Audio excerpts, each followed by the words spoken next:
ఈ చలికాలం హైదరాబాద్ నుంచి అనంతపురమో లేకపోతే అనంతపురం నుంచి బెంగళూరు ఎక్కడన్నా కానీ పోయినప్పుడు పొద్దున్నే బాగా నీళ్ళు తాగి బస్సు ఎక్కితే మాత్రం యూరిన్, అందులో షుగర్ పేషెంట్లకు యూరిన్ ఎక్కువ వస్తుంది.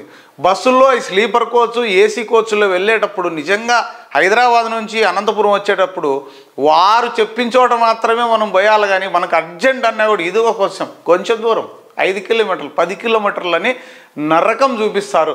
నిజంగా ఇప్పుడు బాత్రూములు కూడా బస్సుల్లో వచ్చేసాయంట. అది చూద్దాం. దూర ప్రయాణాలకు అందరూ రైళ్లలో వెళ్ళడానికే మొగ్గు చూపుతుంటారు. ఎందుకంటే మరుగుదొడ్లు అందుబాటులో ఉండడం.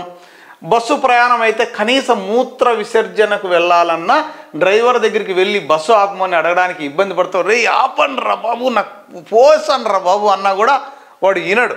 సో ఇప్పుడు ఈ మధ్యకాలంలో ఇలాంటి వారి కోసం ప్రైవేటు ట్రావెల్ సంస్థ అయిన ఇంటర్సిటీ తమ బస్సుల్లో బాత్రూమ్ సదుపాయం కల్పించింది. డ్రైవర్ సీటు వెనక భాగంలో వెస్ట్రన్ కమోడ్, ముఖం కడుక్కోవడానికి వాష్ బేసిన్ ఏర్పాటు చేస్తారు. ప్రస్తుతానికి మూత్ర విసర్జన మాత్రమే అనుమతిస్తున్నారు. అది చాలనైనా, టాయిలెట్ అంటే ఇబ్బంది కానీ మూత్ర విసర్జనకి ఇస్తే చాలు. దీనికోసం చాలామంది ముసలి వాళ్ళు, పాపం షుగర్ పేషెంట్లు ఇబ్బంది పడుతున్నారు. ఏదేమైనా బాత్రూములు రావడం బస్సుల్లో ఆనందకరం.